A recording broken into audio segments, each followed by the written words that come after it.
Pois bem, senhores, vamos para a nossa terceira aula do módulo de automação hidráulica, certo? Que é o dimensionamento de bomba e motores hidráulicos.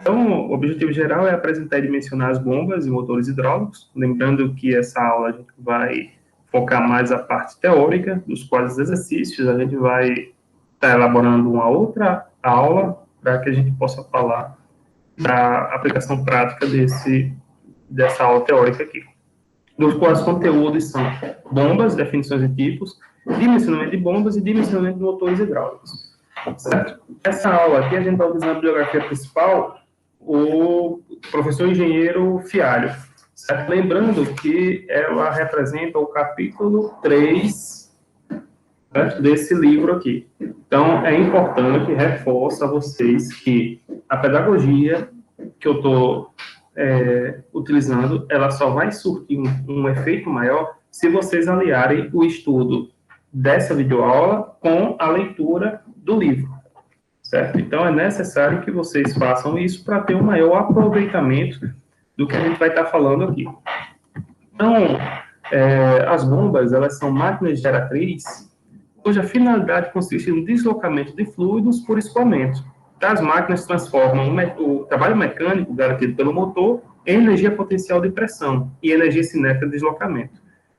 Entre as bombas, a gente tem uma classificação geral: bombas de deslocamento positivo ou bombas volumétricas, né, ou chamado de turbobombas.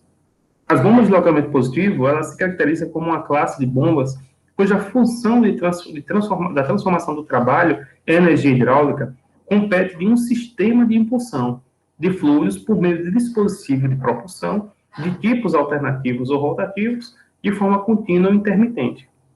Já as turbobombas consistem em uma classe de bombas que transportam e transmitem energia para o fluido a partir da ação da força proveniente da aceleração dos órgãos rotatórios, ou seja, rotor. Não vamos adentrar muito no conceito de bombas, nem seus cálculos, porque isso aí vai ficar restrito ao modo de máquinas de fluxo, certo? Que vocês venham assistir futuramente. Como foi dito, né, nós temos as turbobombas, que são as bombas centrífugas de fluxo axial, fluxo misto, ou as bombas volumétricas, né, que podem ser as alternativas ou as rotativas. Então, vamos entender um pouco sobre isso aí, né?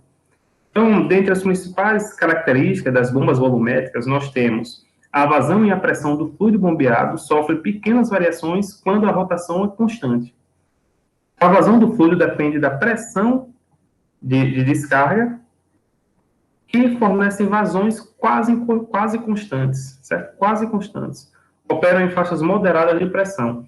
Então, nós temos nas bombas volumétricas, certo? Ou de deslocamento positivo, as bombas alternadas, que são bomba pistão, êmbolo ou diafragma, e as bombas rotativas, engrenagem, lóbulos, parafusos, palhetas e pistão. Então, as bombas de palhetas, né, consiste de um sistema de bomba volumétrica rotativa, cujo constitui-se de um rotor excêntrico, certo? Como a gente pode ver aqui, que possui diversas palhetas que descrevem o movimento radial para a região central do rotor, certo?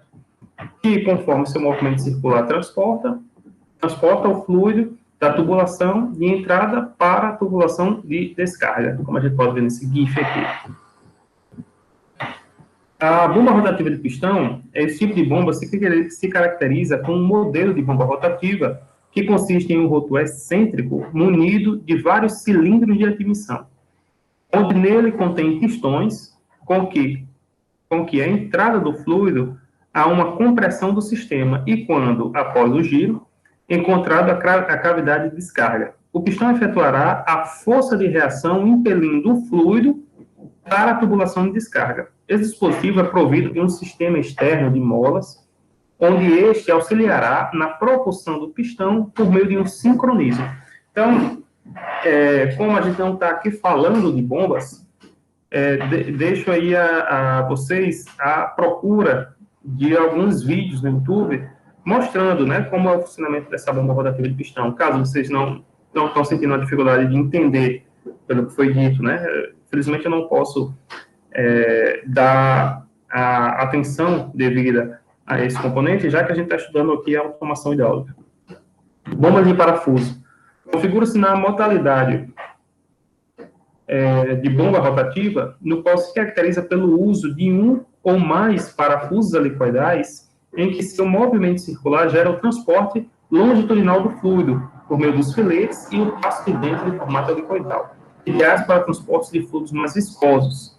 Esses também são bastante silenciosos e não possuem propulsão, né? Então, você vê aqui, está bastante claro nessa figura, os parafusos aqui, né? Então, a partir desse movimento desses parafusos, você tem o movimento do fluido. Bomba de engrenagem, bastante claro também nessa imagem. Compete é um sistema de bombeamento rotativo, no qual utiliza duas engrenagens para transporte e transmissão de energia para o fluido. Essa bomba consiste em bombear o fluido por meio do engrenamento das engrenagens. Os dentes e a carcaça da bomba têm a função de garantir o transporte do fluido, como também os dentes impedem o refluxo do fluido, mas não totalmente, pois os dentes possuem folga de projeto, né? Então, também foi falado aqui brevemente, né? E caso vocês queiram se aprofundar, busquem o módulo de máquinas de fluxo. Bombas de lóbulos. Este tipo de bomba rotativa possui metodologia de trabalho muito similar à das bombas de engrenagem, sendo que, ao invés de ser engrenagem, o elemento rotativo responsável por transmitir a energia mecânica e hidráulica são os lóbulos, que, de forma geometricamente engenheirada, né, proporciona o sincronismo e encaixe perfeito, garantindo a varredura total na carcaça e impelindo o refluxo do fluido, né? Então, você vê aqui esses lóbulos, ó. Bomba alternativa de pistão. Consiste em um modelo de bomba de deslocamento possível que utiliza um pistão para transmissão de energia e transporte do fluido. Essa bomba se configura em 2 canais, admissão e descarga.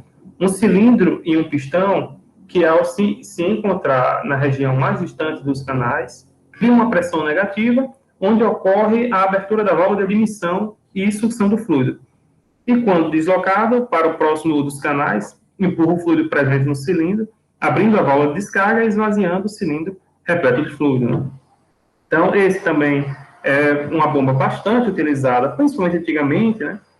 E, caso vocês não entenderam, também deixo aí a critério de recomendação, vocês procurem vídeos no YouTube a respeito dessa bomba alternativa de pistão.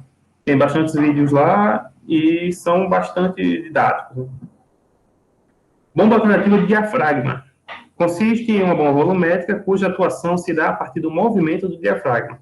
Quando o diafragma contrai, gera uma zona de vácuo, onde há a entrada do fluido por parte interna da bomba. Logo mais, quando o diafragma se expande, este empurra o fluido para a tubulação de descarga, né? Então, aqui você tem o diafragma.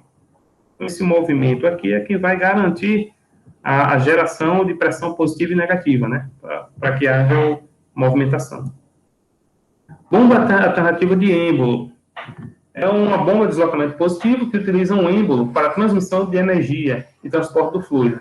Esse sistema consiste em utilizar um pistão acionado por um camis, uma carcaça cilíndrica, um canal de entrada e de saída. Seu princípio de funcionamento é bastante simples.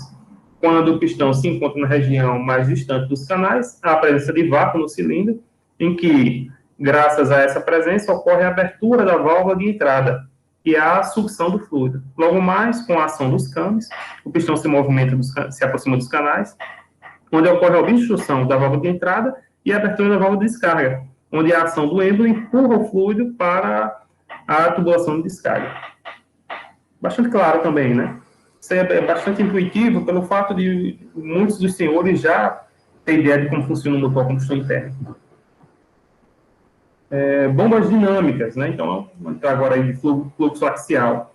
Consiste em turbobombas, das quais transmitem a energia mecânica e hidráulica por meio de forças e acelerações centrípetas do rotor, em que, neste tipo de bombas, o rotor, o hélice, está disposta na região interna da tubulação, e seu mecanismo giratório direciona um fluido para a região axial ao seu eixo, né? Então, o fluido está axial ao eixo da bomba.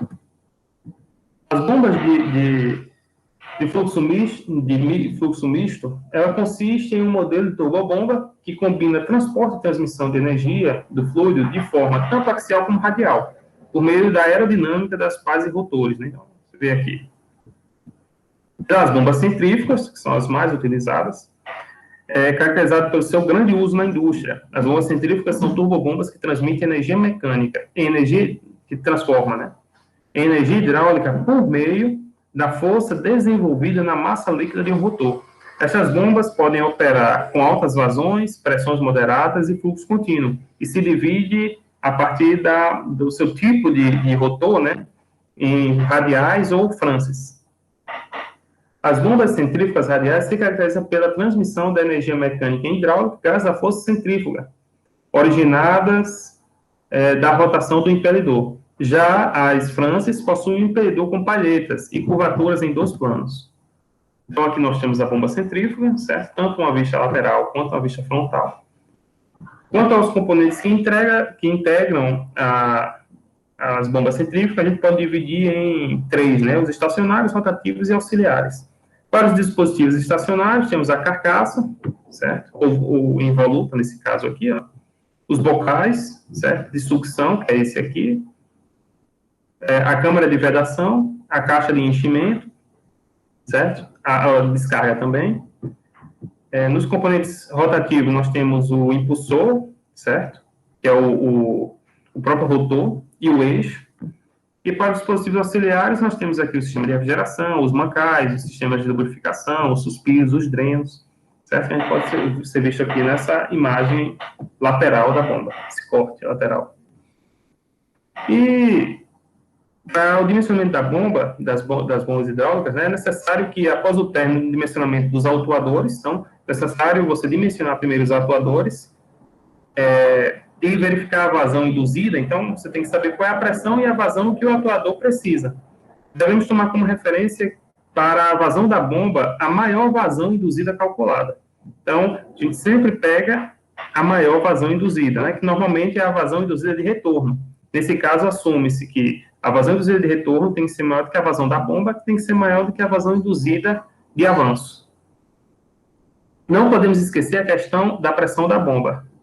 Ao selecionarmos uma bomba para o projeto, devemos considerar que ela forneça e suporte, no mínimo, a pressão de trabalho necessária ao autuador de maior solicitação contra a pressão, mais a perda de carga na linha, que vai ser a próxima aula que a gente vai estudar, como é dada essa perda de carga. Então, a pressão da bomba ela tem que ser a pressão de trabalho mais a perda de carga. Então, aí está, né? O deslocamento, que é o volume de absorção, ele é dado por 1000 vezes a vazão da bomba, dividido pelo rendimento volumétrico, certo? Vezes a rotação do sistema. Então, aqui você tem um volume de absorção, que é necessário para que a gente selecione o tipo de bomba. O momento torsor, ou o momento de torção absorvido, é dado também pela vazão da bomba, diferença da pressão, certo? Variação da pressão, dividido por 1000 vezes o rendimento mecânico, certo? Pode ser de 82% a 97%. Ou o momento torsor é igual a 9.549 vezes a potência dividido pela rotação, certo? Lembrando que nesse caso aí a potência é em kW e a rotação é em RPM. A potência absorvida, logo, vai ser igual a vazão vezes a diferença de pressão dividido por 600 vezes o rendimento total. E também a potência pode ser dada pela essa mesma equação do momento torsor aqui. Ó. Certo? Então, achado o deslocamento, certo? Achado a potência e a pressão, você consegue selecionar qual será a vazão de cada bomba, ou a pressão de cada bomba. Certo? Então, eu tenho aqui o volume de absorção, ó, pelo volume de absorção e a potência dela, por exemplo, você consegue saber qual é a vazão e a pressão que você vai ter que utilizar, né? Certo? Lembrando que, nesse caso, você tem uma rotação de 1.750 RPM, com essa viscosidade aqui e uma temperatura de, em média, 50 graus. Então, a partir disso aqui, você consegue selecionar o tipo de bomba que você vai utilizar, né? Nesse caso aqui, a bomba de engrenagem do tipo G2. Então, para cada bomba, você tem um gráfico parecido com esse aqui, uma tabela parecida, onde você tem a condição de selecionar mais rapidamente o tipo de bomba. Também nós temos aqui o momento de torção aplicado, certo? Que vai ser igual a 1,59 vezes esse VG, que é o volume de absorção, vezes a diferença de pressão, certo? O diferencial de pressão de entrada e saída, vezes o rendimento mecânico dividido por 100. Então, você encontra também o momento de torção por esse fator aqui. A rotação também, ó, dado essa velocidade de deslocamento linear sobre 2πr. E a potência de saída, você também consegue pelaquela mesma fórmula que a gente viu anteriormente. Certo? A vazão absorvida também, ela é muito parecida com o que a gente já viu aqui. Então, você também consegue calcular ela. E essa pressão, você também consegue calcular a partir dessa equação. 20π do momento torsor, dividido pelo volume absorvido, vezes o rendimento mecânico do sistema. Então, a partir disso aí, você consegue calcular, dimensionar o motor hidráulico que vocês vão utilizar no seu circuito, né? Então, ó, a partir disso aqui, você tem o volume absorvido, certo? E você vai escolher o tamanho nominal, dada a rotação máxima, a vazão máxima, o torque, o momento pulsor, né? O torque, certo? O torque para determinadas pressões, a potência para determinadas pressões, você calcula, seleciona o tamanho nominal do seu motor hidráulico com base nesses conceitos aqui. Então, necessita que você faça todo esse cálculo para você ter em mãos essas variáveis do dimensionamento do motor hidráulico que você vai utilizar no seu circuito, no seu sistema hidráulico. Certo? Então, na próxima aula, a gente vai falar do dimensionamento de tubulações e das perdas de cargas.